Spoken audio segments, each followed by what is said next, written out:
Okay, let's get into this. We've got quite the stack of source material here. We do. It covers a lot of the recent political buzz in the Netherlands. Yeah, and our plan for this deep dive is really to sift through it all, pull out the key bits of information, the important insights for you. Basically, help make sense of what's been happening and why it actually matters. Exactly. The sources touch on some big things: demonstrations, debates on housing, pensions. Finance, the whole nitrogen situation, immigration too, and interestingly, some international context on, well, information challenges in politics generally. So that's the mission: guide you through it, point out the surprising stuff, the critical takeaways, and hopefully keep it engaging. Right. Let's dive in. Okay, so where should we start? The sources kick off with something pretty striking, actually. An international example that sort of sets the scene for these information battles we see. Ah, yes. The incident involving former President Trump and President Ramaphosa of South Africa. That's the one. The source material points out how Trump used this video, apparently from the South African opposition. And claimed it showed widespread killings of white farmers, even calling it genocide. He used images like those crosses on a street that were later questioned. And what the source really highlights is the reaction when he was questioned about it by a journalist. Yeah, reportedly calling the journalist a jerk, just dismissing established news outlets as fake news, naming names. It really underscores the source's point about the damage this kind of thing, this disinformation at such a high level, can do. Absolutely. It's not just theoretical. Using it against Ramaphosa diplomatically is one layer, but the sources stress the concern about inciting fear, messing with people's sense of safety, both there and maybe even in the U.S. And you can see parallels, or at least similar dynamics, here in the Netherlands, according to the sources. Right. Like Minister Faber claiming Zelensky wasn't democratically elected, which the source flatly states is untrue. Or Baudet in that nitrogen debate, referring to scientists as, like, columnists and using air quotes around scientists. The source kind of hints this might reflect on his own past work. And this all feeds into a core problem the sources identify. When basic facts become subjective in political debate, well, it makes having a productive conversation almost impossible, doesn't it? Yeah, how can you even ask a question if the response is just, your question is flawed? It shuts things down. The hybrid wolf example illustrates this perfectly. You had Gideon van Meijeren claiming these exist in the Netherlands. Which scientists apparently deny. Right. But the point the source makes is that in that specific parliamentary discussion, the claim just sort of hung there. It wasn't actively countered in that moment. So you get this clash, a claim versus scientific consensus playing out right in the political arena, unresolved. Okay, let's shift focus now to a major event here, that big demonstration in Den Haag. Ah, yes, about the violence in Gaza and what protesters saw as government inaction. Huge turnout, right? 100,000 people. That's the number reported, yeah. Largest in 20 years, the sources say. And interestingly, many were apparently first-time protesters. What struck me in the source material was the initial government reaction, or rather, the lack of it. The silence. Both Prime Minister Schoof and the Foreign Minister didn't immediately comment on the day itself. Which the sources contrast quite sharply with past examples. They do. They bring up Minister de Jus back in 2004 after that big pension demo. He went on the 8 o'clock news that same evening to address what he saw as misinformation. And even further back, Lubbers attending those huge anti-cruise missile protests in the 80s. He showed up, engaged, even when people turned their backs on him. A different style of engagement, perhaps. Seems like it. The sources frame it as actively connecting with societal concerns, even dissenting ones. So the eventual reactions this time were interesting. Wilder's tweet, for instance. Calling them thousands of confused people.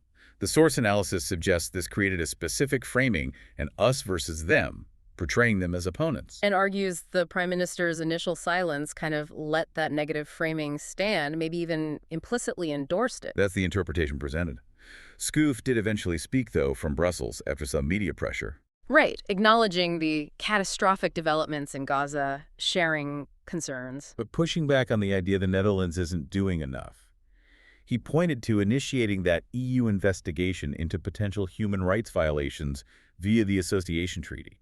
He even noted some other EU countries think the Dutch steps might be going too far. Though the source adds the caveat that such EU investigations are, well, usually slow processes. And then you had Minister Van Gennep, Social Affairs, with a noticeably different tone. Yeah, the source highlights that. She apparently said the demonstration made a real impression, that the cabinet needed to do something with it. Sounded more alarmed than Schoof's earlier comments. It points to that split within the coalition, doesn't it? Especially among the NSC ministers. It seems so. The sources suggest they find the current stance difficult, but they're staying put to try and influence things from the inside. Their calculation being, this isn't a conflict the Dutch cabinet can solve alone, so it's not worth bringing the government down over it. Exactly. Then there's the whole debate about using the word genocide. Coalition parties are hesitant, saying it's up to a judge, based on international law. Which contrasts sharply with Wilder's reacting very strongly. Totally insane, was the quote when asked about groups using that term. And the source includes Ajima's comment about Wilder's strong feelings for Israel influencing the PVV's position within the cabinet. Which adds another layer to understanding the internal dynamics. Okay, shall we move on to some of the domestic policy fights? Pensions, for example. Yes, that was quite a moment, Agnes Joseph's amendment being defeated. The NSC member trying to get more, say, more invasion in the new pension system. Right. And the sources noted all the political tension around it, speculation about whether she'd resign. Her quote was quite defiant, wasn't it? Glad she put pensions on the map, feeling like we've maybe just begun. The sources really try to explain the complexity here. This new system is, by design, more exposed to market ups and downs than the old one. Which makes it hard to explain, right? And that term casino pension, really stuck. It's a powerful frame, the source observes, even if maybe not technically 100% accurate. It just captures a certain anxiety. And Joseph's approach basically saying, look, I worked in this field, I know it's possible, directly challenge the minister. But the source makes a sharp point. Wouldn't the time for that kind of fundamental public input have been before the law was passed years ago? Not now. Good point. And the idea of having some kind of referendum now, the sources say it's just incredibly tricky. Yeah, because the system is collective. Letting individuals choose old or new could completely fragment it. The source had that slightly clumsy metaphor about the family holiday. Yes. The teenager wanting to vote again halfway through Germany on whether to go to Italy. If they vote no, do they just get left behind? It highlights the logistical nightmare of trying to unscramble the collective egg now. Okay, another big domestic battleground. The proposed rent freeze. Oof, yeah. Lots of strong reactions to that one reported in the sources. Opposition from within the coalition, VVD, NSC, but especially from housing corporations. They called it catastrophic, a political mess. Pretty strong language. A major sticking point is the compensation for those corporations. Government offered $1.1 billion. They say they need over $2 billion. And the sources explain the knock-on effect. If they don't get enough compensation, they can't invest in building new homes or improving existing ones. Could lead to a Bouwbevriezen, a building freeze. Minister Mona Keizer's stance, as reported, is quite revealing. She's quoted saying she wouldn't have made this call herself, given the impact. But hey, something's got to give in a democracy. Right. And the source note, she sent this dilemma note to Parliament, which apparently reads like a list of reasons against the plan. Suggesting maybe she expected it to fail anyway, legally or in the Senate, and was just letting the process play out, letting the ball do the work, as the source put it. Seems plausible. Meanwhile, the PVV is all for it. Moyman quoted strongly in support. Which puts parties like GroenLinks PVDA in a really awkward position, doesn't it? Absolutely.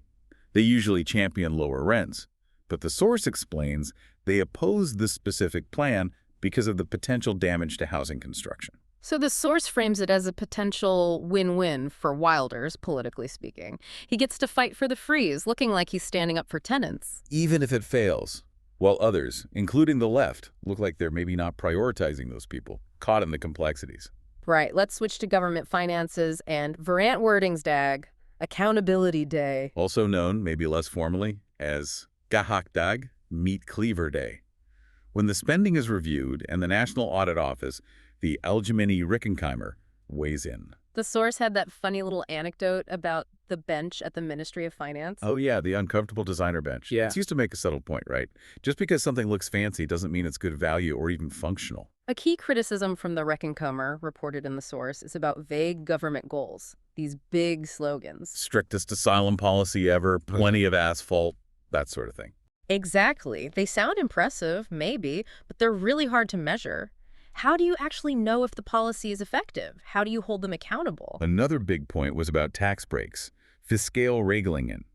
The source mentions about 30 billion euros involved. And the Rechenheimer's argument is that many of these breaks don't actually achieve their goal of changing people's behavior. Suggesting, perhaps controversially, that maybe they could be cut. Minister Vigen's response, as covered in the sources, was quite candid. He acknowledged cutting them is basically a tax hike for someone. And faces huge pushback in Parliament because of vested interests. Do you belong? And it makes the whole tax system incredibly complex. He had that analogy, didn't he? Designing a simple tax system on a desert island versus the messy reality with endless exceptions. Palm tree discount, sand deduction. Captures the complexity well. And one more anecdote from the sources on value perception. That G20 ostrich egg gift. Ah, yes. Presented as this really special, valuable item. Only to be seen later in a souvenir shop for €3.50. It's a lone-hearted way to show the gap between perceived value and actual cost. Plus, the bureaucratic footnote that it had to be scanned later because of rules about accepting gifts. Okay, on to a topic that just keeps going. Stickstoff. Nitrogen. The sources covered the recent debate on the cabinet's START package. And the reaction sounded pretty frustrated, right? From opposition, but also coalition partners like VVD and NSC. Yeah, words like vague, near-empty START package, disappointment were reported. Especially since this whole issue kicked off back in 2019. BBB's position is still focused on that area-specific approach, the Gebiedsgerichte Anpak. Although the source notes their previous plans got scrapped. What's interesting is the shifting dynamics the source pointed out. Usually, VVD and SC are critical, but back the minister, while SGPBB support her. But this time, The PVV was noted as becoming more critical, probably because, as the source suggests, nitrogen limits affect their plans for building roads, asphalt, etc. Their input was apparently minimal in this specific debate, but the shift was there. and Baudet. The source suggests he's really diving into this now. Trying to take over that space BBB used to occupy. Questioning the fundamental norms, calling scientists columnists, framing it all as just a paper problem. The source warns this could be tricky for BBB, having him challenge them from, well, outside the establishment. But despite the criticism from VVD and NSC, they ultimately supported the minister. Holman was quoted. Why? The source suggests it's pure pragmatism. Pretty much. There's no other political path forward right now. Letting the minister fall means the cabinet falls. And their assessment, reportedly, is that nitrogen isn't the hill their voters want them to die on. And Prime Minister Schoof had that candid moment in the debate. I think I underestimated the problem. That quote stood out in the source material. Yeah, given the history, the source questioned how he could underestimate it. Maybe it wasn't the technical problem, but the political difficulty. That's the speculation. So the plan now, according to the sources, just keep going step by step, hope to nudge BBB towards concrete measures. Next update expected around Prinsjesdag, Budget Day. All right, last big topic from our sources, immigration and that recent demand from Wilders. Kicked off by that telegraph number, wasn't it? 130,000 immigrants in 12 months. Right, and that's the total figure, asylum seekers, work migrants, students, the lot. And Wilder's reaction was strong. Very. Calling for the coalition agreement to be broken open for extra measures, saying he'd been patient, that this issue was the reason PVV is in government. But the source analysis offers a bit of perspective on the reaction to his demand. Yeah, it suggests that maybe 6 months ago, or from another leader, this would be huge news. But now, with Wilder seen as the boss... The expectation is more like, okay, fix it then. Kind of. And maybe his frequent strong statements mean they have less impact now? The source uses the phrase, the effect is gone for some observers. Apparently, coalition partners just took it for information, like, okay, Geert, bye. It also notes he didn't seem to have a package of specific extra measures ready right when he made the demand. Which is interesting. The source predicts this is basically his opening move to push for new asylum policies. And likely timed strategically. Probably linked to upcoming talks on defense spending, hitting that NATO target. The prediction is a negotiation where BBB might jump in too. If you're spending big on defense, give me $20 billion for nitrogen. That kind of horse trading. That's the scenario floated in the source. It also observes that while people might still support his goals on immigration, there might be growing doubts about whether he can actually deliver now that he holds power. it's a shift in perception, potentially. Well, that really was a deep dive, wasn't it? We've covered a lot of ground based on this source material. Definitely. From those big challenges around information and how rhetoric shapes debate on issues like Gaza or science. To the nuts and bolts, the real complexities and tensions in domestic policy, pensions, housing, finance, nitrogen. and looking at how the new coalition is finding its feet, the dynamics playing out, especially around immigration. And hey, we should mention the prediction game update from the source material. Oh, right. So the PSV Ajax football prediction was correct. PSV did win. But the number game, we were off. The actual closest number was 3, not 1, 2, or 4, as we guessed. Close, but no cigar. And the source offered some new things to watch out for. Like? A possible coalition meeting just on defense spending by June 17th. The SGP Party Congress might decide on letting women onto candidate lists. Oh, interesting. And Peter Umsik attending the NSC Congress. Yeah, small markers perhaps, but potential points of interest for the future. So, wrapping this all up, thinking about all these different threads, the way facts get debated, the competing priorities, the policy struggles, Yeah.